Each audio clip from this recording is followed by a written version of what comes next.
বিভিন্ন প্রান্ত থেকে কোটি কোটি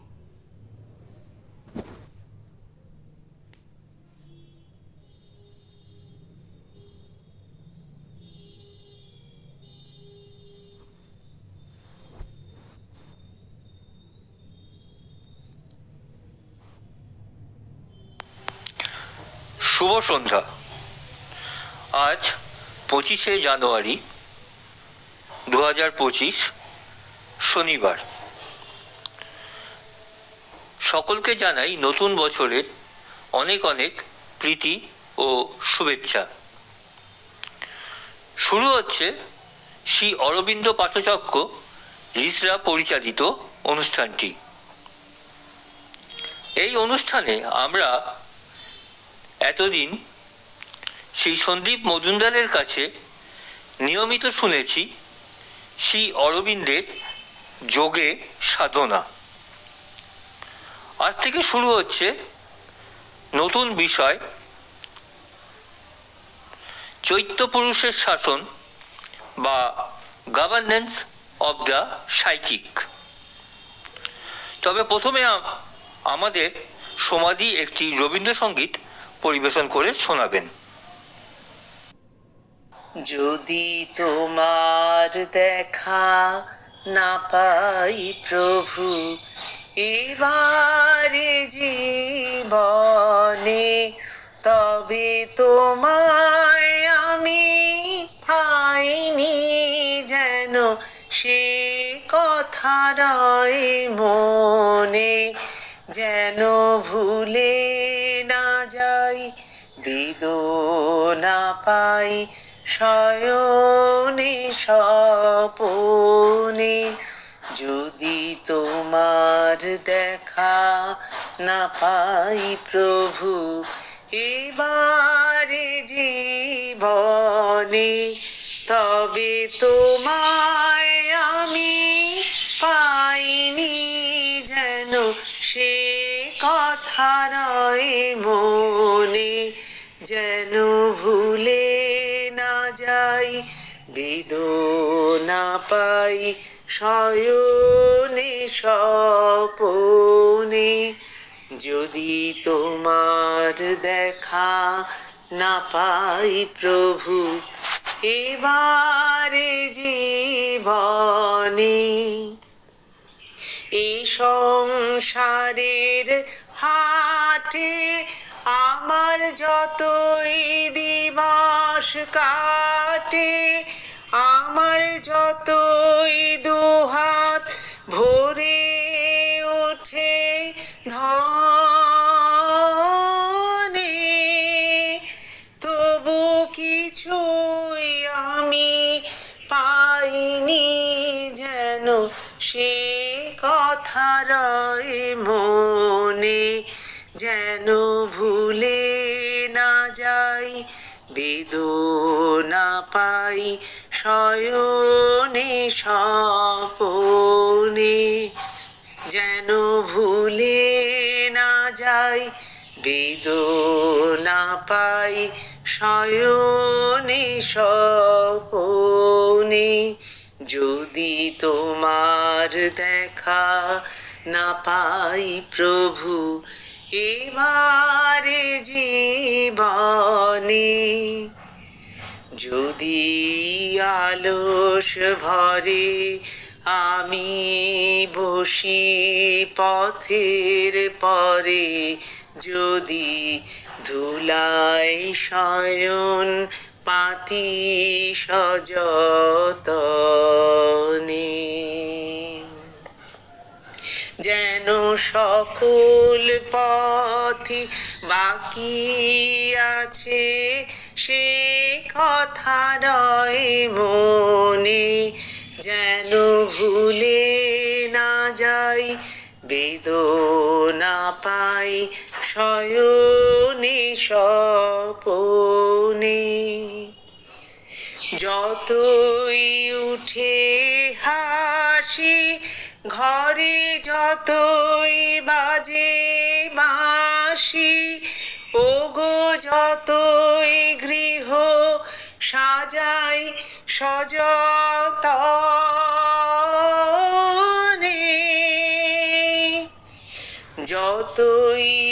উঠে হাসি ঘরে যতই বাজে বাঁশি ওগো যতই গৃহ সাজাই আয়োজনে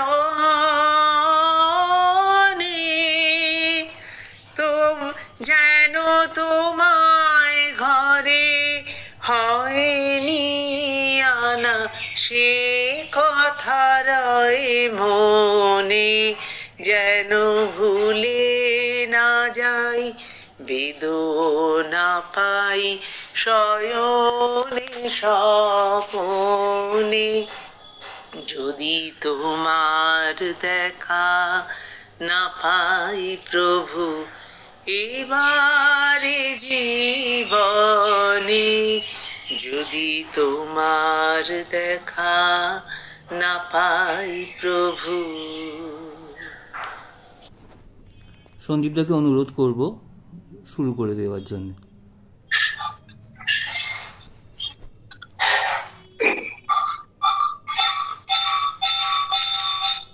শ্রী অরবিন্দ মায়ের প্রতি প্রণাম জানিয়ে আমরা আজকে রেস্ট্রা শ্রী অরবিন্দ পাঠচক্র পরিচালিত ক্লাসটি শুরু করছি। আজকের বিষয় চৈত্য পুরুষের শাসন, গভর্নেন্স অফ দ্য সাইকিক। আমি শুধু শুরুতে একটু বলে রাখি, আমার বলতে বলতে একটু সময় উঠতে হবে, কারণ আমার এন্ট্রেন্সটা বন্ধ করতে হবে। যিনি কাজ করতে এসেছেন তিনি চলে যাওয়ার পর আমার এন্ট্রেন্সটা বন্ধ করতে যাব সামান্য সময়ের জন্য। আমরা জানি শ্রী অরবিন্দের পূর্ণযোগ সাধনায় ভগবানের সাথে সমগ্রভাবে এবং একান্তভাবে মিলনের মধ্যে দিয়ে সেই ভগবানের সম্পূর্ণ সত্তাকে, অর্থাৎ ভাগবত সত্তাকে মানব প্রকৃতির মধ্যে নামিয়ে আনা এবং প্রকৃতির রূপান্তরের মধ্যে দিয়ে এই ধূলিধূসরিত পৃথিবী, এই পৃথিবীকে দিব্য পৃথিবীতে রূপান্তরিত করা, যাতে মানুষ স্থায়ীভাবে দুঃখ, কষ্ট, যন্ত্রণা, বেদনা, ব্যথা, সমস্ত বাধা বিঘ্ন, সমস্যা, সংকট থেকে স্থায়ী একটা সমাধান পায়। কিন্তু এই প্রকৃতির রূপান্তরের জন্য একবার ভিত্তি হলো সাইকিক বিং বা চৈত্য সত্তা। চৈত্য সত্তা ছাড়া কোনোভাবেই এই প্রকৃতির রূপান্তরের কাজটি শুরুই হতে পারে না। মন প্রাণ দিয়ে এই কাজটি কখনো হবে না, কারণ আমাদের মন প্রাণ এবং শরীর স্বাভাবিকভাবে, সাধারণভাবে বিশ্ব প্রকৃতির দ্বারা আগত এবং আমাদের ভেতরের অন্তরস্থ যে নিম্ন প্রকৃতি, তার প্রভাবে প্রভাবিত হয়ে জীবন কাটায় এবং তারা সবসময় অজ্ঞান এবং অন্ধকারের মধ্যে থাকে এবং থাকতে ভালোবাসে। তাই জীবনে তাদের সঠিক কোনো জ্ঞান, সঠিক কোনো চিন্তা ভাবনা, সঠিক কোনো পদক্ষেপ, সঠিক কোনো অভ্যাস গড়ে ওঠে না, যে তারা পূর্ণ সত্যের পথে এগোতে পারে। শ্রী অরবিন্দ এই চৈত্য সত্তা সম্পর্কে কি বলছেন এটা আগে শুনে নি, তারপর তার শাসন বা গভর্নেন্স নিয়ে আমরা আলোচনায় আসবো। শ্রী অরবিন্দ বলছেন, ইট ইজ অ্যান ইনমোস্ট বিং, অর্থাৎ আমাদের সত্তার গভীরের, আরো গভীরের এক সত্তা, লিভিং অ্যান্ড অ্যাক্টিভ, যা জীবন্ত এবং ক্রিয়াশীল, to govern the nature for transformation, অর্থাৎ প্রকৃতির রূপান্তরের জন্য যা পরিচালিত করে, প্রস্তুতি করে। কিন্তু এই প্রকৃতির রূপান্তর করেন কিন্তু সাইকিক বিইং নয়, চৈত্য সত্তা নয়। চৈত্য সত্তা শুধু প্রস্তুত করে দেন এই রূপান্তরের কাজের জন্য। প্রকৃতির রূপান্তর করেন অতিমানব শক্তি ও চেতনা, সুপ্রামেন্টাল ফোর্স এন্ড কনসাসনেস। আমরা শ্রী অরবিন্দের লেখার মধ্যে থেকে একবারে চৈত্য সত্তার যে গভীরে অবস্থান সেই সম্পর্কে আমরা একটু শুনে নিই, এবং শুনে নিয়ে আমরা তারপরে এই আলোচনার মধ্যে আমরা যতদূর সামর্থ্য সেইভাবে প্রবেশ করার চেষ্টা করব। আমি একটু দরজাটা বন্ধ করে আসি।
বলছেন the psychic being is deep within the heart, অর্থাৎ আমাদের যে হৃদয় রয়েছে এই হৃদয়ের খুব গভীরে চৈত্য সত্তা অবস্থান করেন। বাট ডিপ উইদিন, কিন্তু খুবই গভীরে, not on the surface where the ordinary emotions are। আমাদের সত্তার বা প্রকৃতির উপরই ভাগে যে সমস্ত আবেগের জায়গা রয়েছে সেইখানে নয়, অনেক গভীরে চৈত্য সত্তার অবস্থান। When one is going away from the vital into the psychic, most important thing এটা। সাধারণ মানুষ আমরা অধিকাংশই যে অবস্থানেই থাকি না কেন, আমরা প্রাণ প্রকৃতি বা ভাইটালের উপর নির্ভর করে থাকি। আমাদের জীবনটা সম্পূর্ণভাবে চলে প্রাণ প্রকৃতির উপর ভিত্তি করে এবং মনের সহায়তায়। এটা হচ্ছে সাধারণ মানুষের একটা জীবনের চিত্র। তাই সেখানে বলছেন when one is going away from the vital into the psychic, যখন কোনো মানুষ প্রাণ প্রকৃতি থেকে চৈত্য সত্তার দিকে পৌঁছতে চায়, it is felt as if one is going deep down till one reaches that central place of the psyche। তখন মনে হয় যে গভীরে, আরো গভীরে নেমে যাচ্ছে, যতক্ষণ না সে এই চৈত্য সত্তার কেন্দ্রীয় স্থলে গিয়ে পৌঁছতে পারছে। এটা অনেকটা জানেন তো একটা ছবির মতো বলা হয়েছে, যে আগেকার দিনে বাড়িতে খুব দেখা যেত, গ্রামের বাড়িতে তো থাকে বা শহরতলি বা শহরেও দেখা যেত, কুয়ার মধ্যে জল রয়েছে এবং সেখানে বালতি ডুবিয়ে জল তোলা হচ্ছে।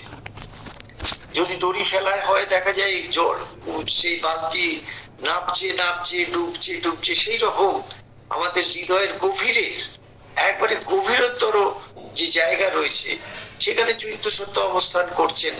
তা কেউ যদি এই উপর ভাষা যে জীবন, এই যে প্রাণ প্রকৃতির জীবন থেকে একবারে গভীরে প্রবেশ করে করতে করতে করতে করতে সেই চৈত্য সত্তার কেন্দ্রস্থলে পৌঁছে যায়। The surface of the heart center is a place of emotional being. From there one goes deep to find the psychic। এই যে আমাদের প্রকৃতি রয়েছে, আমাদের সত্তাগুলো বাইরের দিকে রয়েছে, এটা যে উপরিভাগে, এটা হচ্ছে আবেগের জায়গা, কিন্তু সেই আবেগকে ধরে একবারে গভীরের থেকে গভীরে যদি চলে যাওয়া যায়, তাহলে দেখা যাবে সেখানে চৈত্য সত্তাতে পৌঁছানো গেছে। The more one goes, the more intense becomes the psychic happiness which you describe. যত ভেতরে যাবে তত গভীরে চৈত্য আনন্দ অনুভব করা যায়, যা তুমি বর্ণনা করেছো। কেউ একজন একটা চিঠিতে লিখেছিলেন তার এক্সপেরিয়েন্স রিয়েলাইজেশন সম্পর্কে, সেটা শ্রী অরবিন্দ জানালেন। তারপর বলছেন, I hope the pain will have gone. আমি আশা করি এই ব্যথাটা বা যন্ত্রণাটা সরে যাবে, চলে যাবে। When these things come, always call the mother and let her force act on you. যখন তোমার মধ্যে এরকম ব্যথা বেদনা আসবে, তখন তুমি মায়ের শক্তিকে ডাকো, তাহলে দেখা যাবে মায়ের শক্তি তার উপর কাজ করছে। এই যে চৈত্য সত্তা আমাদের একবারে সত্তার গভীরে রয়েছে, যার সম্পর্কে আমাদের সাধারণ কোনো জ্ঞান নেই, থাকে না, কারণ আমাদের শৈশব থেকে যে বেড়ে ওঠা সেটা এত বেশি উপর ভাষা, এত বেশি বাইরের ইনফরমেশন ওরিয়েন্টেড, যে আমাদের ভেতরের খবরের কোনো বিষয় আমাদের সাধারণ জীবনের মধ্যে জানা যায় না। যখন মানুষের জীবনে মানুষ বিভিন্ন ভাবে চলতে চলতে কোনোভাবে কোনো জায়গায় ঠেকে যায়, কোনো একটা ব্যথা বেদনা বাধা বিপত্তি সংকট সমস্যার মধ্যে জর্জরিত হয়ে যায়, বিপর্যস্ত হয়ে যায়, তখন তার মধ্যে প্রশ্ন আসে যে এই জীবনটা কি, এই জীবনের মধ্যে আমি কি পেতে পারি।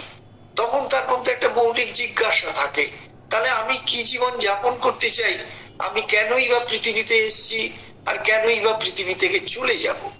এই তখন এই মৌলিক জিজ্ঞাসা নিয়ে মানুষ গভীরে নামতে নামতে নামতে নামতে তখন তার অন্তরের অন্তঃস্থলে এই চৈত্য সত্তাকে সে পেতে পারে বা পায়। এইবার কথা হচ্ছে শ্রী অরবিন্দের সাধনা কি, সাধনার মূল বিষয়টা কি, এটা একটু জানার দরকার আছে। কারণ ধরুন সাধারণভাবে আমরা যে ভগবান ভগবান করি বা ধর্মের কথা বলি, সে সবই তো ঠিক আছে, কিন্তু কথা হচ্ছে কজন মানুষ সত্যিকারের ভগবানের সান্নিধ্য, ভগবানের সরাসরি প্রত্যক্ষ যে সংযোগ সেটা পেতে পারে। একটা কাল্পনিক বা একটা নিজস্ব মন গড়া তৈরি করা একটা কোনো ধারণা, সেটা তো আর শুধুমাত্র ভগবান হতে পারে না, বা তাই নিয়ে সময়ও কাটানো যায় না, বা যা সাধনাও করানো যায় না।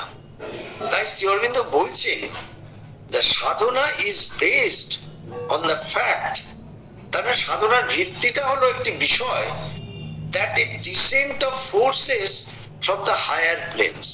শ্রী অরবিন্দের সাধনায় এই উপরের চেতনার স্তর থেকে শক্তিরাজি নেমে আসে, an ascent of the lower consciousness to the higher planes, এবং নিচে থেকে যে নিম্ন প্রকৃতি বা নিম্ন চেতনা সেটা উচ্চ চেতনার দিকে উঠতে উঠে যায়, is the means of transformation of lower nature. এটাকেই বলা হয়েছে মানব প্রকৃতির রূপান্তর।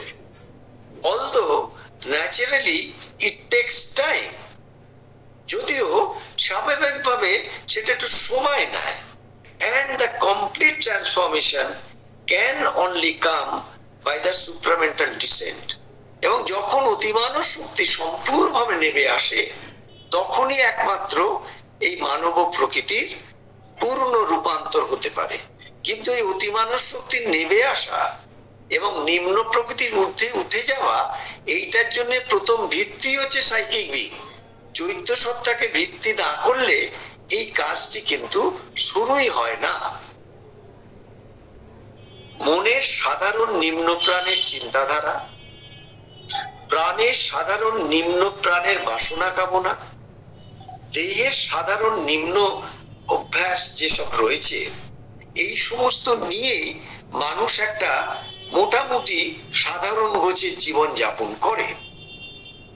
চৈত্য সত্তার প্রভাবে এই সমস্ত অবস্থাগুলি অতিমানব শক্তির কাছে রূপান্তরিত হওয়ার জন্য প্রস্তুতি নেয় এবং রূপান্তরিত হতে থাকে, এবং চৈত্যের শাসন বা কর্তৃত্বের মধ্যে দিয়ে সমগ্র সত্তায় তা প্রভাবিত হয়।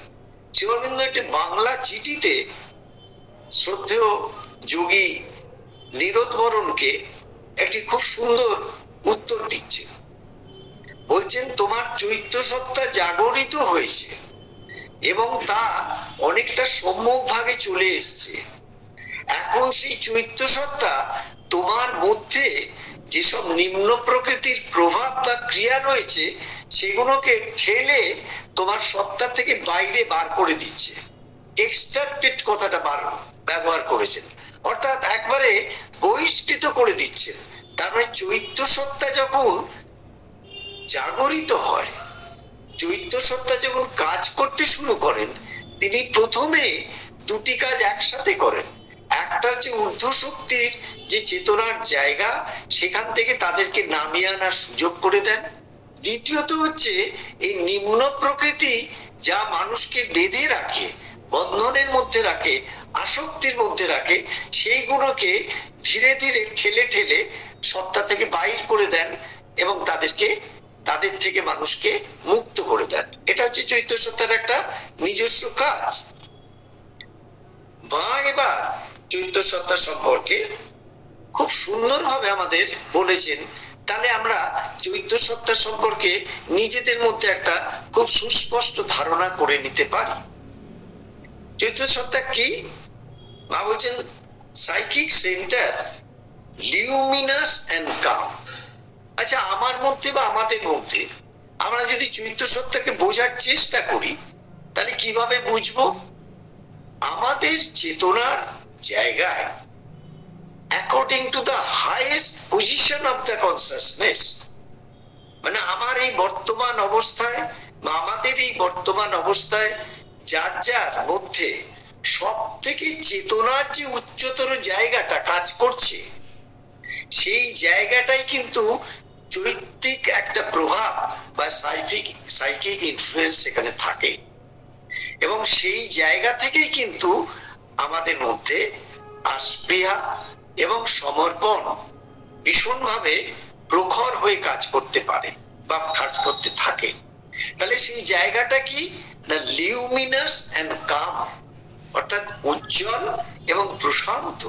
এটা প্রথমে ভাবতে হবে যে এই লিউমিনাস এবং কাম, সিএলএম কাম, এই অবস্থাটা যদি কখনো ভেতরের মধ্যে কোনোভাবে বোধ করা যায়, তাহলে নিশ্চিতভাবে জানা যায় যে সেখানে চৈত্যের প্রভাব কাজ করতে শুরু করেছে। It is made to govern the human being. এই যে চৈত্য সত্তা, এটা আবিষ্কার বা চৈত্য সত্তা যে রয়েছেন, সেইটা কিন্তু একমাত্র মানব প্রকৃতিকে পরিচালনা করার জন্য। তারপর মা বলছেন, the psychic gets its power of expression when it governs the whole being। অর্থাৎ চৈত্য সত্তা তার প্রকাশের শক্তি দিয়ে কি করে না, সে পরিচালিত করে সমগ্র সত্তাকে। তাহলে বর্তমান অবস্থায় দেখা যায় আমাদের সাধারণ মন তার চিন্তা ভাবনা নিয়ে রয়েছে, তার মধ্যে দুশ্চিন্তা, নিরাশা, হতাশা, বিমর্ষতাও থাকতে পারে। আমাদের সাধারণ প্রাণ বাসনা, কামনা, চাওয়া পাওয়া নিয়ে রয়েছে। আমাদের সাধারণ শরীর অভ্যাসের মধ্যে রয়েছে বিভিন্ন রকম। এইগুলো নিয়ে একটা জড়াপুটুলি অবস্থায় একটা সাধারণ জীবন চলে। এর একবারে গভীরে চৈত্য সত্তা বাস করেন এবং সেখান থেকে তিনি আস্তে আস্তে বেরিয়ে এসে এই সমস্ত বাইরের যে অবস্থাটা মন, প্রাণ এবং শরীরের, সেগুলোকে হস্তক্ষেপ করেন এবং সেগুলোকে ধীরে ধীরে পাল্টাতে থাকেন। তখন দেখা যায় মানুষ তার মনের চিন্তা ভাবনা পাল্টে যাচ্ছে, মানুষ তার প্রাণের বাসনা কামনার ক্ষেত্র পাল্টে যাচ্ছে, মানুষ তার শরীরের যে অভ্যাস সেগুলো পাল্টে যাচ্ছে। রবীন্দ্রনাথের গানে, বিশ্বকবি রবীন্দ্রনাথ ঠাকুরের গানে আমরা খুব সুন্দর একটা জায়গা পাই। সেটা হলো, নয়নে দৃষ্টি হতে ঘুচবে কালো, যেখানে পড়বে সেথায় দেখবে আলো। এই যে নয়নের দৃষ্টির মধ্যে ইন্দ্রিয়গত ভাবে অনেক বাজে দৃষ্টি, অনেক কুদৃষ্টি, অনেক কুচিন্তা ভাবনা আমাদের মাথার মধ্যে ঘুরে বেড়ায়, অনেক কুবাসনা কামনা, খুব খারাপ চাওয়া পাওয়া, লোভ জাতীয় জিনিস, এবং যেটা আমাদের জীবনকে একেবারে নিম্নের নরকের মধ্যে নিয়ে চলে যায়, সেই সব জিনিস ঘুরে বেড়ায় আমাদের শরীরের মধ্যে। এমন অভ্যাস ঘুরে বেড়ায় যেটা ভগবানের পথে যেতে বাধা দেয়। এই সমস্ত গুণকে যখন চৈতন্য সত্তা দূর করতে থাকে, তখন এই নয়নের দৃষ্টি থেকে এই যে কালো সেটা ঘুচে চলে যায়, এবং সেটা যেখানে পড়ে সেখানে আলো দেখা যায়। এইভাবে ইন্দ্রিয়গত ভাবে যত কিছু রয়েছে আমাদের পঞ্চ ইন্দ্রিয়ের মধ্যে, আমাদের শ্রবণের মধ্যে ঈশ্বরের চিন্তা ভাবনা, ঈশ্বরের কথা, এগুলো প্রবেশ করতে থাকে আমাদের সমস্ত ইন্দ্রিয়ের মধ্যে দিয়ে, তখন ঈশ্বরত্বের কাজটা হতে থাকে। এটা হচ্ছে চৈতন্য সত্তার মূল কাজ। সেই সমস্ত সত্তার মধ্যে ভগবানের সমস্ত অভিব্যক্তিকে ধীরে ধীরে প্রকাশ করতে করতে আমাদের তৈরি করতে থাকে, যাতে আমাদের সমগ্র সত্তা ভগবানের দিকে চলে যেতে পারে। The psychic power organizes the activities of the nature to make them progress. Chaitanya সত্তা কাজ করছে কি করে বোঝা যাবে? যদি দেখা যায় আমার মধ্যে প্রকৃতিগত যে দোষ ত্রুটি, সেই দোষ ত্রুটি কাটিয়ে আমি এগোতে পারছি, তাহলে নিশ্চিত ভাবে জানা যায় যে চৈতন্য সত্তা আমাদের মধ্যে একবারে অ্যাক্টিভলি কাজ করছে। তাই বলছেন চৈতন্য সত্তা সংগঠিত করে প্রকৃতির সমস্ত ক্রিয়াকলাপকে তাদের উন্নতির জন্য। এরপর মা বলছেন, আন্ডার দ্য সাইকিক ইনফ্লুয়েন্স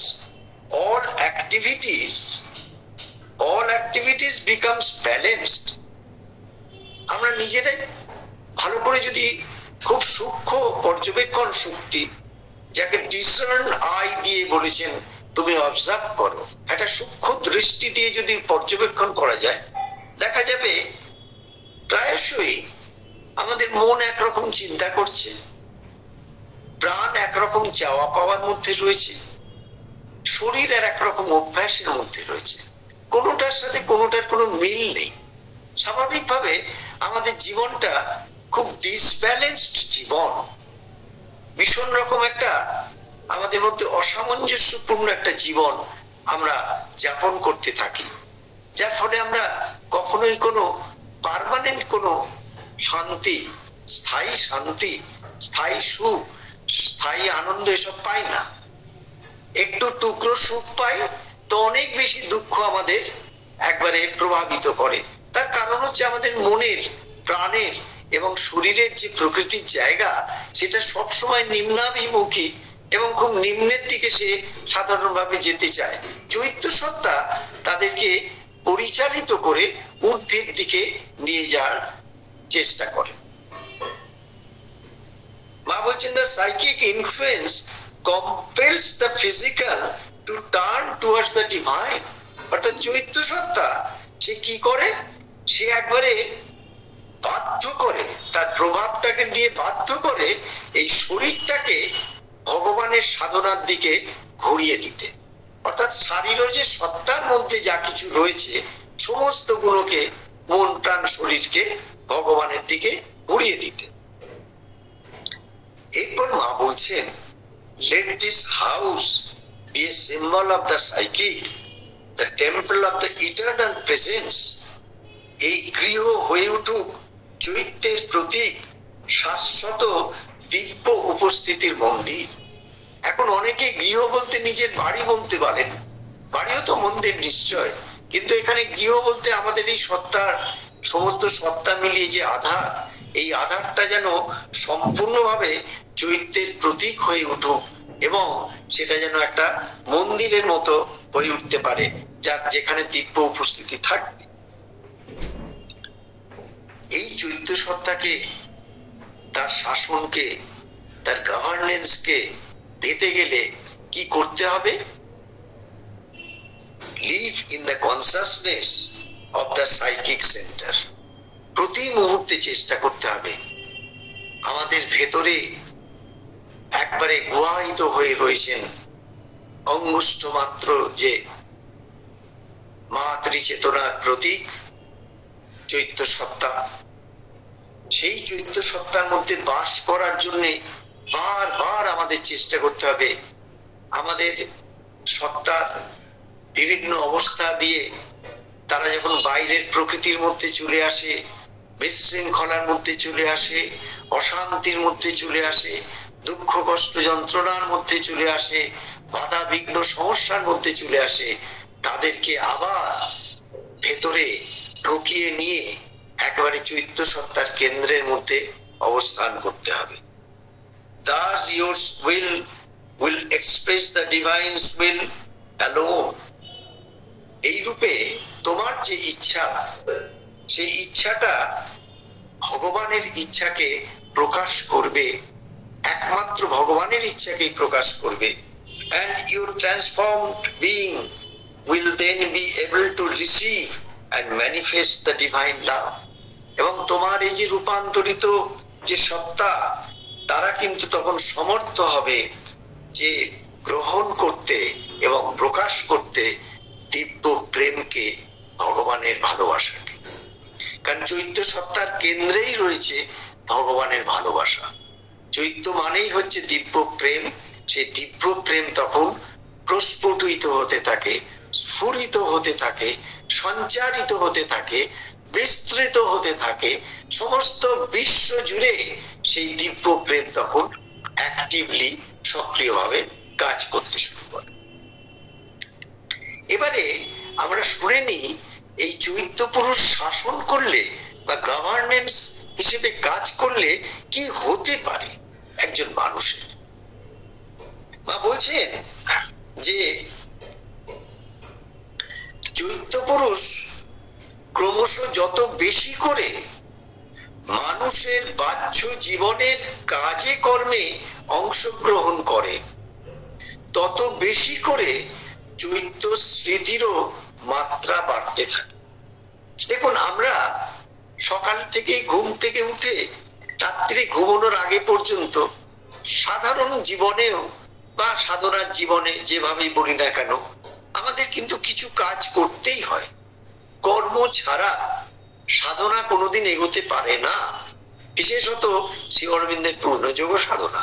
কারণ শ্রী অরবিন্দের পূর্ণযোগ সাধনায় প্রকৃতির রূপান্তর যেহেতু একবারে প্রধান উপজীব্য বিষয়, সুতরাং কর্ম এখানে কিন্তু মাস্ট, ওয়ার্ক মাস্ট। একবারে যে কোনো কর্ম, কর্মের কোনো বিভাগ শ্রী অরবিন্দ মা করেননি।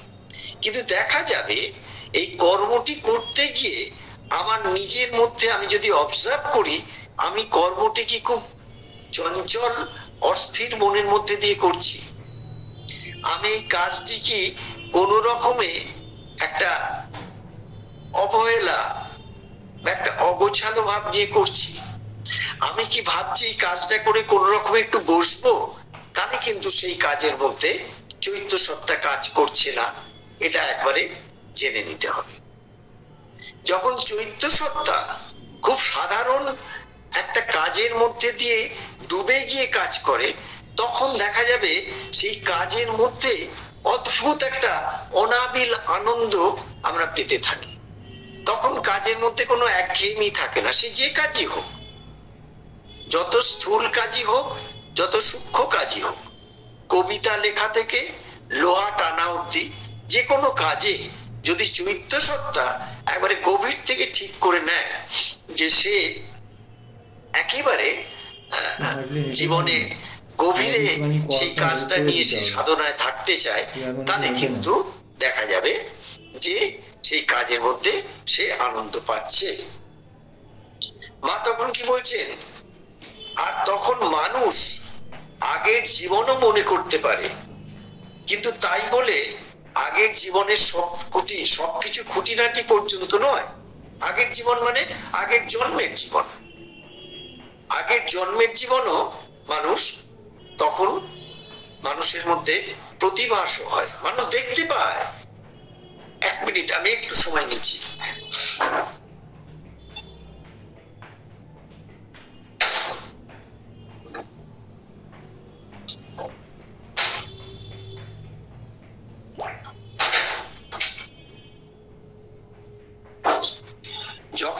চৈত্য সত্তা খুব অ্যাক্টিভলি কাজ করতে শুরু করে এবং সমস্ত আড়াল বা সমস্ত অহংবোধের যে আস্তরণগুলো রয়েছে সেগুলো ভেদ করে সামনের দিকে চলে আসে, তখন সে দেখতে পায় তার মধ্যে যেন একটা নতুন জন্ম হলো।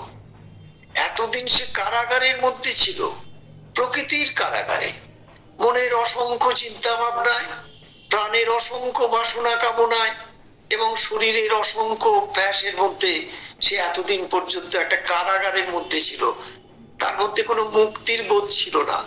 কিন্তু যখন চৈত্য সত্তা বেরিয়ে আসে তখন তার সেই লিউমিনিসিটি, তার সেই উজ্জ্বলতা এবং কামনেস, তার প্রশান্তি অবস্থার মধ্যে দিয়ে তখন মানুষটি কারাগার থেকে মুক্ত হয় এবং সে যে কাজটির মধ্যে যায় সেই কাজটির মধ্যে দেখে সেই কাজের গভীরে কত রকমের শক্তি কাজ করছে এবং সেই কাজটা আর তখন তার অবহেলার কাজ, একঘেয়েমির কাজ হয়ে যায় না। মা বলছেন শুধু বলতে পারা যায় একটা বিশেষ সময় এই রকমটা ছিল, অথবা আমি অমুক ছিলাম, অর্থাৎ আগের জন্ম সম্পর্কে সে দেখতে পায়। কারণ চৈত্য সত্তা তো এর আগের জন্মেও ছিলেন, তার আগের জন্মেও ছিলেন এবং পরের জন্মে থাকবেন। তিনি তো অমর। এই মন প্রাণ শরীর তাদের প্রকৃতির নিজস্ব জায়গায় চলে যাবে মৃত্যুর পরে, কিন্তু চৈত্য সত্তা তো অমর। তিনি অমরের সিংহাসনে গিয়ে বসবেন, আবার পরের জন্মে কোথায় আসবেন সেই সিদ্ধান্ত নিয়ে তিনি নেমে আসেন। এবং মা বলছেন হ্যাঁ, এক একটা বিশেষ মুহূর্তের কথা বলা যায়, জীবনের অতিশয় গুরুত্বপূর্ণ মুহূর্তের কথা।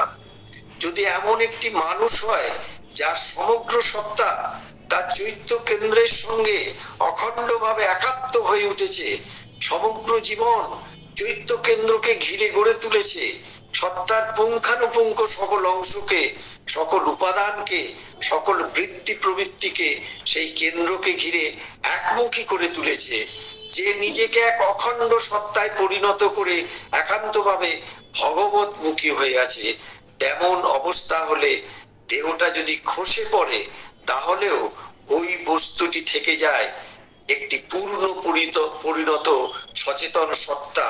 পূর্বের এক জীবনে যা কিছু ঘটেছিল সে সবই পরের জীবনে হুবহু স্মরণ করতে পারে। তারপরে দেখুন আমাদের মধ্যে এই একেবারে একীভূত হয়ে যাওয়া, সেই অবস্থাটা, ইউনিফর্মিটিটা থাকে না।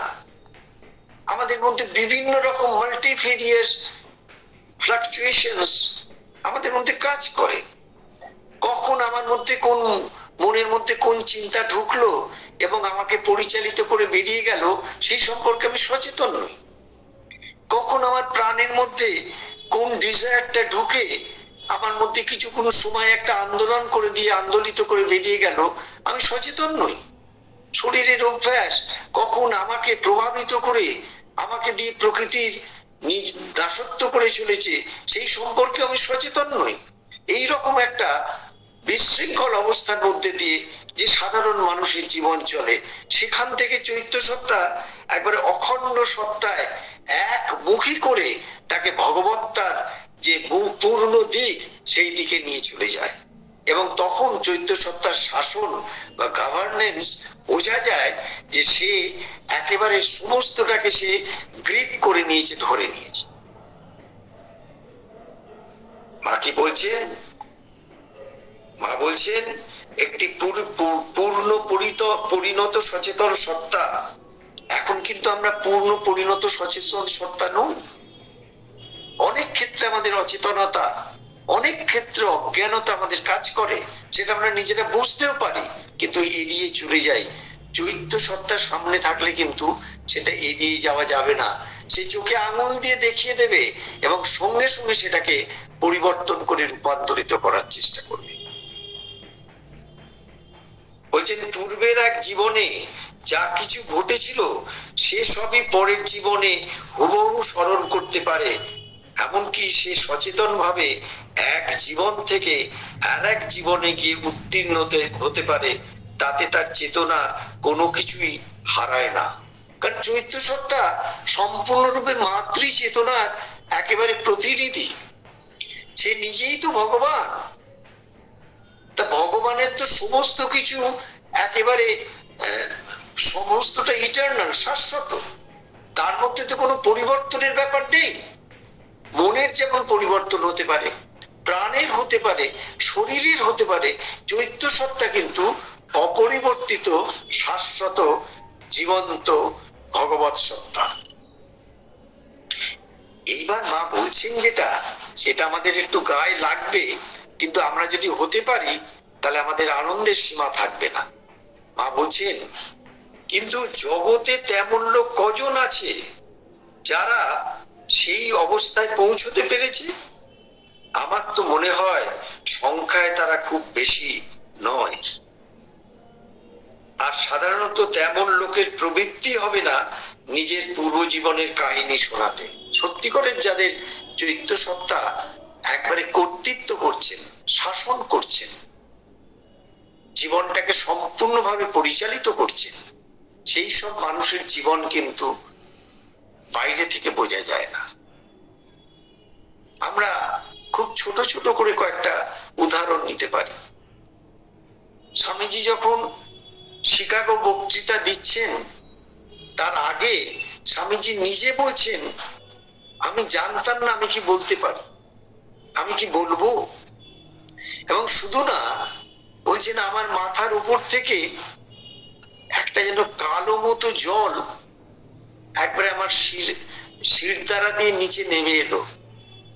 অর্থাৎ স্বামীজি নিজে তখনও প্রস্তুত ছিলেন না, কিন্তু বলার আগে যে মুহূর্তে তিনি ঠাকুরকে, শ্রীরামকৃষ্ণকে তিনি স্মরণ করলেন, সঙ্গে সঙ্গে তার মুখ দিয়ে my dear sisters and brothers of America বেরিয়ে। এই হচ্ছে চৈত্য সত্তার প্রভাব, চৈত্য সত্তার কর্তৃত্ব, শাসন, গভর্নেন্স। চৈত্য সত্তা ওখান থেকে প্রকাশ করলো এমন কিছু যা সারা পৃথিবীর মানুষকে একেবারে সংঘবদ্ধ করার মতো। শ্রী অরবিন্দ যখন উত্তরপাড়ার স্পিচ দিতে উঠেছেন, আপনারা জানেন জয়কৃষ্ণ লাইব্রেরিতে তিনি যখন মঞ্চের ওপর উঠেছেন, তখন কিন্তু কোনো মাইকের ব্যবস্থা বা মাইক্রোফোন কিছু ছিল না। মোটামুটি ভাবে ইতিহাস বা যে তথ্য আমরা পাই তাতে বলা হচ্ছে হাজার হাজার মানুষ সেখানে জমায়েত হয়েছে। আর শ্রী অরবিন্দ খুব উচ্চস্বরে কথাও বলতেন না, তিনি খুব বিনীত স্বরে কথা বলতেন। কিন্তু উত্তরপাড়ার অভিভাষণের একবারে শুরুতে দেখবেন তিনি বলছেন তিনি যা বলার জন্য এসেছিলেন তাকে সেটা বলতে দেয়া হলো না, ভগবান তাকে দিয়ে অন্য কথা বলালেন। এই হচ্ছে চৈত্য সত্তার শাসন বা গভর্নেন্স। অর্থাৎ আমি যেটা ঠিক করছি মনের দিক দিয়ে, সেইটা কিন্তু চৈত্য সত্তা করতে দেবে না। কারণ মনের সমস্ত কাজ হচ্ছে অস্থায়ী, মনের সমস্ত কাজ হচ্ছে কখনোই স্থির কোনো লক্ষ্যের দিকে নিয়ে যাবে না। একমাত্র চৈত্য সত্তা, যে চৈত্য সত্তা যখন সমস্ত সত্তার মধ্যে শাসন করে, গভর্নেন্স হিসেবে দাঁড়ায়, তখনই কিন্তু একজন মানুষের মধ্যে একবারে প্রত্যক্ষ ভাগবত্তা, যেখানে ভগবানের সাথে সম্পূর্ণভাবে সোজাসুজি সাক্ষাৎকার হয়, সেইটা তখন ধীরে ধীরে প্রকাশ হতে থাকে। বিশ্বকবি রবীন্দ্রনাথ ঠাকুরের সমগ্র সৃষ্টি তিনি যা কিছু সৃষ্টি করেছেন, সমগ্র সৃষ্টির ভিত্তি হচ্ছে চৈত্য সত্তা। তাই তা অমর, চিরকাল স্থায়ী হয়ে থাকে। নেতাজি সুভাষচন্দ্র বসু তিনি দেশমাতৃকার জন্য যে নিজের জীবন দিয়েছেন, তার পরকে পরকে প্রত্যেকটি মুহূর্তে এই চৈত্য সত্তা কাজ করেছে। আমি শুধু 4 জন মাত্র এই মহাপুরুষের কথা বললাম। ভারতবর্ষের বহু এরকম অসংখ্য মহাপুরুষ আছেন, অবতার আছেন, যাদের মধ্যে চৈত্য সত্তার প্রকাশ চৈত্র সত্তা কিভাবে কাজ করেছেন তা ছত্রে ছত্রে কিন্তু প্রমাণিত হয়ে রয়েছে। শ্রী অরবিন্দ একটি চিঠিতে বলছেন, যে কাজটি তুমি মন দিয়ে করো বা প্রাণ দিয়ে করো বা শরীর দিয়ে করো, সেই কাজটি কখনো স্থায়ী হয় না, সেই কাজটি কোনো প্রতিষ্ঠা পায় না। কিন্তু সেই একই কাজ, the same work, if you do by the psychic being, যদি তুমি তোমার চৈত্য সত্তা দিয়ে করো, তাহলে কিন্তু সেইটা কিন্তু স্থায়ী হয়ে যাবে, সেটা অমর হয়ে যাবে, চিরকাল থেকে যাবে। আমরা দেখে নেব, দেখুন ভালো করে নিজেরা যদি নিজেদের মধ্যে দিয়ে বিশ্লেষণ করার চেষ্টা করি, সাহিত্য, সঙ্গীত, সংস্কৃতি, যেখানে চৈত্য সত্তা প্রতি মুহূর্তে বহু লেখক, বহু সঙ্গীতজ্ঞ, বহু সংস্কৃতবান মানুষের মধ্যে দিয়ে প্রকাশ পেয়েছে, সেগুলোই স্থায়ী হয়েছে, যেগুলো কিন্তু চৈত্য সত্তাকে ভিত্তি করে গড়ে উঠেছে। আমরা যে সুবর্ণময় যুগ বলি বা স্বর্ণ যুগ বলি, সেই স্বর্ণ যুগের সমস্ত সৃষ্টি সাহিত্যের ক্ষেত্রে, সঙ্গীতের ক্ষেত্রে, চিত্রকলার ক্ষেত্রে, সংস্কৃতির ক্ষেত্রে দেখবেন সেগুলো এখনো পর্যন্ত আমাদের হৃদয়ের গভীরে ধাক্কা দেয়, আমাদের হৃদয়ের মধ্যে একটা চেতনার জায়গা তৈরি করে। কেন না, সেখানে চৈত্য সত্তাকে ভিত্তি করে করা হয়েছে। আর যেখানে সাহিত্য, সঙ্গীত, সংস্কৃতি চৈত্যহীন হয়ে কাজ করে, সে কিন্তু বেশি দিন টেকে না। উপরিভাগে একটা সোপ কালচার বা সাবানের ফেনার মতো এসে খুব তাড়াতাড়ি মিলিয়ে যায়, মানুষের মধ্যে কোনো দাগ কাটতে পারে না। চৈত্য সত্তার এত বেশি প্রভাব সমগ্র বিশ্ব প্রকৃতির মধ্যে, বিশ্ব ব্রহ্মাণ্ডের মধ্যে কাজ করে। আমরা নিজেরাও যখন কাজ করতে থাকবো, আমরা নিজেরা অনেক সময় দেখি এমন একটা কাজ, যে কাজ শেষে মনে হয় আমার দ্বারা হলো না, আমি শুধু খুলে রেখেছিলাম, হয়তো তিনি এসে কাজটি করে দিয়ে গেলেন এই চৈত্য সত্তার মধ্যে দিয়ে। অনেক প্রথিতযশা শিল্পী, তারা তাদের যে ইনস্ট্রুমেন্টের সাথে যে তারা একাত্ম হয়ে গেছেন, কখনো কখনো কোনো সঙ্গীত সম্মেলনে তারা বলেই ফেলেছেন, আজকের বাজনাটা আমি বাজাইনি, আমার আঙুল চলেছে, কিন্তু কোনো এক চেতনা এসে আমাকে দিয়ে বাজিয়ে দিয়ে গেছে। এই হচ্ছে চৈত্য সত্তা, এই হচ্ছে চৈত্য সত্তার শাসন, চৈত্য সত্তার গভর্নেন্স। চৈত্য সত্তা যখন আড়াল থেকে বেরিয়ে এসে কাজ করে, চৈত্য সত্তা যখন আড়াল থেকে বেরিয়ে এসে কাজ করে, তখন যে মানুষের মধ্যে দিয়ে কাজ করবে, সেই মানুষের মধ্যে দিয়ে প্রথমেই সে একটা উজ্জ্বল ভগবত উপস্থিতি এবং একটা প্রশান্তির অনুভব সঙ্গে সঙ্গে তার মধ্যে হতে থাকবে। ভগবান ভগবান করলাম, অথচ আমার মধ্যে ভগবানের যে ঐশ্বর্য সম্পদ কাজ করছে না, তাহলে জেনে রাখতে হবে কোনো না কোনো ভাবে আমি ভগবানের সাথে নিজেকে সংযুক্ত করতে পারছি না। কারণ এই চৈত্য সত্তা তখনও খোলেনি। চৈত্য সত্তা আমি বোধের বা অহংয়ের আড়ালে রয়ে গেছে, অথচ আমি ভগবান শব্দটি ব্যবহার করছি।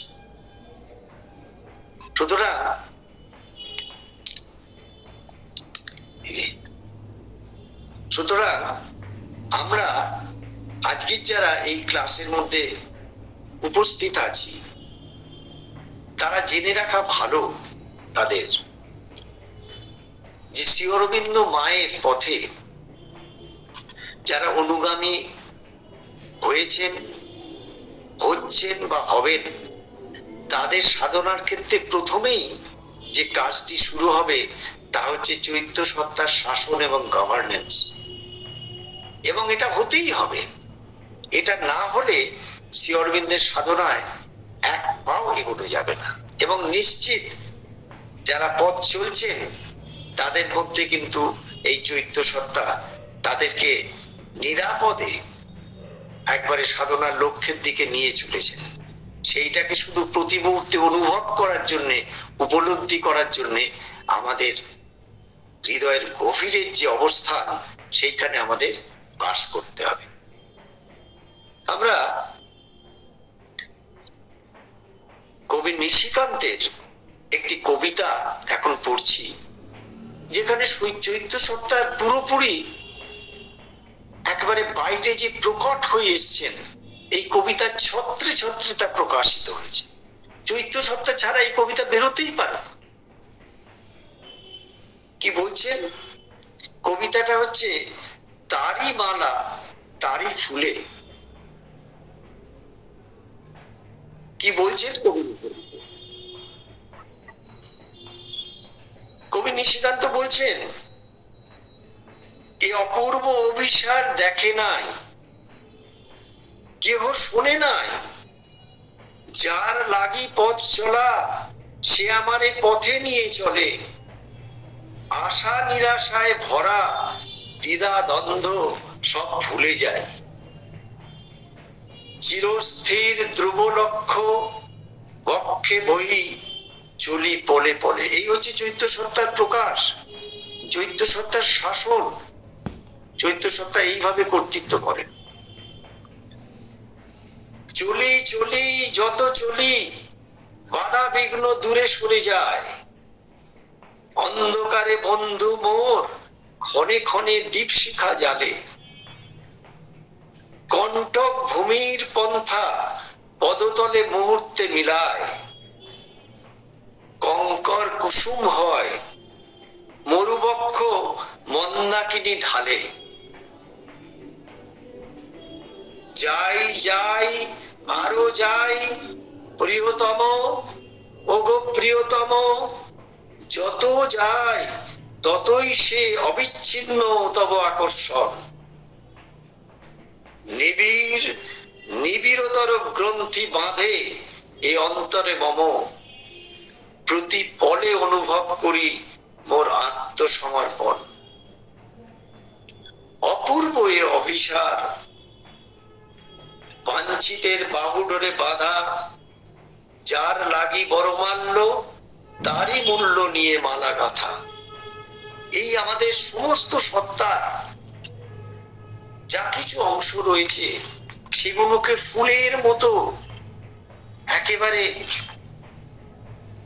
প্রস্তুতি করে তৈরি করে একই সূত্রে বেঁধে চৈত্র সত্তা মালা গেঁথে দেন। আর সেই মালার মধ্যে দিয়ে চৈত্র সত্তা আমাদের সত্তার মধ্যে একেবারে ভগবানের প্রত্যক্ষ যে উপলব্ধি সেটাকে এনে দেন, এবং আমাদের প্রকৃতির মধ্যে যে জাল জঞ্জাল রয়েছে, যেসব নিম্ন প্রকৃতির ধারা রয়েছে, সেগুলোকে পাল্টে ফেলে রূপান্তরিত করে একটা নতুন মানুষ তৈরি করে দেয়। সুতরাং চৈত্য সত্তার শাসন ছাড়া, গভর্নেন্স অফ দ্য সাইকিক ছাড়া শ্রী অরবিন্দের সাধনায় এগোনো যায় না। এখন আমরা একটু ছোট করে শুনে নিই। বিস্তৃত লিখেছেন শ্রী অরবিন্দ মা চৈত্য সত্তা নিয়ে, চৈত্য সত্তার ইনফ্লুয়েন্স নিয়ে, চৈত্য সত্তা কিভাবে কাজ করে সমস্ত সত্তার মধ্যে বিস্তৃত লিখেছেন। আমরা 10টি পয়েন্ট সেখান থেকে একটুখানি তুলে নিয়ে আমরা নিজেদের মধ্যে একটু আলোচনা করতে পারি। চৈত্য সত্তার অনুশাসনে একজন মানুষের মধ্যে যা অভিব্যক্ত হয় বা হবে, তার 1 নম্বর হচ্ছে পরের সুখে বা আনন্দে সে আনন্দিত হয়। পরের সুখে বা আনন্দে সে আনন্দিত হয়। তার মধ্যে কোনো ঈর্ষা থাকে না, তার মধ্যে কোনো কম্পিটিশন বা প্রতিযোগিতা থাকে না। ওর এইটা হয়েছে আমার কেন হবে তা নয়, কেউ একটু আনন্দ পেলে সে আনন্দিত হবে, এটা হচ্ছে 1 নম্বর। তাহলে জেনে রাখতে হবে চৈত্র সত্তার উন্মেষ ঘটেছে এবং সত্তার মধ্যে কাজ করতে শুরু করে দিয়েছে। 2 নম্বর, পরের দুঃখে বা বিপদে সে দুঃখিত বা কাতর হয়। যে কোনো কারণ, পরিচিত বলে না, অপরিচিত কেউ যদি দুঃখ কষ্ট পায়, চৈত্রের যে প্রাধান্য পেয়েছে যে মানুষের মধ্যে, তিনি কিন্তু দুঃখিত হন, তার মধ্যেও কিন্তু কাতরতা দেখা যায়। 3 নম্বর, নিজের সুখ দুঃখ বলে কিছু থাকে না, যার মধ্যে চৈত্র সত্তা শাসন করে, ঠিক আছে, যার মধ্যে চৈত্র সত্তা ইনফ্লুয়েন্স করেন, গভর্নেন্স করেন, তার নিজের সুখ দুঃখকে জলাঞ্জলি দেয়। ভালো করে তাকিয়ে দেখুন, যে 4 জন মহাপুরুষের কথা বললাম, সেই 4 জন মহাপুরুষ তাদের জীবনের সমস্ত কিছুকে দিয়ে দিয়েছেন সমগ্র মানব জাতির মুক্তির জন্য। তাদের নিজেদের সুখ দুঃখের কথা তারা কখনো বলেননি। 4 নম্বর, সবসময় চৈত্র সত্তা যখন শাসন করে তখন সবসময় সাইকিক হ্যাপিনেস কাজ করে, একটা চৈত্রিক আনন্দ প্রতি মুহূর্তে, যা কিছুই ঘটুক না কেন, চারপাশে ঘটুক, সারা বিশ্বে ঘটুক, বিপর্যস্ত বিশৃঙ্খল হিংসায় উন্মত্ত যে পৃথিবী, তার মধ্যেও যে মানুষের চৈত্র সত্তা জেগেছে সে একটা চৈত্র আনন্দে জীবন যাপন করে। 5 নম্বর, মন প্রাণ ভেতর থেকে প্রশান্তি ও আনন্দ লাভ করে। সব সময়ের মধ্যে একটা প্রশান্তি থাকে মনের প্রাণের মধ্যে, কোনো দুশ্চিন্তা নয়, কোনো আশঙ্কা নয়, কোনো বিমর্ষতা নয়, কোনো নিরাশা হতাশা নয়, কোন রকম কোনো আন্দোলন থাকে না ভেতরে। একটা একীভূত ভাগবত সত্তা সমস্ত প্রকৃতির মধ্যে কাজ করতে থাকে। 6 নম্বর, শরীর সুস্থ এবং সুন্দর হয়ে ওঠে। যখন চৈত্র সত্তা শাসন করেন, কর্তৃত্ব করেন, ইনফ্লুয়েন্স করেন, গভর্নেন্স করেন, তখন শরীর আস্তে আস্তে শুধু সুস্থ না, সুন্দর হয়ে ওঠে। শ্রী অরবিন্দের স্বাধীনতা আন্দোলনের সময় তার ছবি দেখবেন বাইরে থেকে, আর যোগী মহাসম্রাট যোগী শ্রী অরবিন্দকে দেখবেন পন্ডিচেরিতে। এটা সম্পূর্ণভাবে আধ্যাত্মিক পুষ্টি, যা চৈত্র সত্তার শাসনে বা তার গভর্নেন্সের মধ্যে দিয়ে প্রতিটি কণায় কণায় বিচ্ছুরিত হতে থাকে চৈত্রের আলো। 7 নম্বর, একটা নিরপেক্ষ ভালোবাসা প্রকাশ পায়। তখন আর আমি একে ভালোবাসি ওকে বাসি না এটা নয়, সমস্ত মানুষের প্রতি একটা নিরপেক্ষ ভালোবাসা হৃদয়ের মধ্যে প্রতিষ্ঠিত হয়ে যায়। 8 নম্বর, মানুষটি আর ব্যক্তি থাকেন না, তিনি নৈর্ব্যক্তিক হয়ে ওঠেন, তিনি সকলের মানুষ হয়ে ওঠেন, সকলের ভালোবাসার মানুষ হয়ে ওঠেন। তাই তো আমরা এদের এত ভালোবাসি। 9 নম্বর, সবসময় ভাগবত চিন্তায় মগ্ন থাকে, যার চৈত্র সত্তার শাসন বা গভর্নেন্স দেখা দিয়েছে যার মধ্যে। এবং সব শেষে 10 নম্বর হচ্ছে, সবার মধ্যে, সবকিছুর মধ্যে মাকে সে দেখতে পায়, প্রত্যক্ষ করতে পারে। কাজেই চৈত্র সত্তার শাসন, আজকের যে class governance of the psychic, খুব সংক্ষেপেই বলা হলো। শ্রী অরবিন্দ মায়ের লেখা থেকে সংকলিত করে আমার সাধারণ সীমাবদ্ধ সামর্থ্যের মধ্যে দিয়ে, এবং আমরা নিজেরা যদি এই চৈত্র সাধনার মধ্যে এগিয়ে যেতে থাকি, তাহলে নিজেরাই বুঝতে পারবো আমাদের এই আধারের মধ্যে, এই দেহ আধারের মধ্যে ভগবান কিরম ভাবে সজাগ সজীব হয়ে আমাদের মধ্যে কাজ করছেন, করবেন এবং আমাদের নিয়ে চলবেন সেই মহান ও দুরূহ লক্ষ্যের দিকে, যেখানে মানব প্রকৃতির রূপান্তরের মধ্যে দিয়ে এই পৃথিবী দিব্য পৃথিবীতে রূপান্তরিত হবে।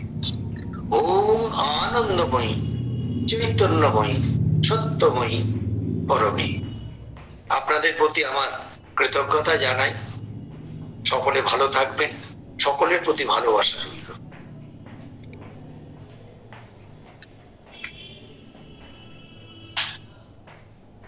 সন্দীপদা, হ্যাঁ বলুন। তাহলে এই ক্লাসটি আজ এখানেই শেষ হলো, তাই তো? সামনের দিনে আবার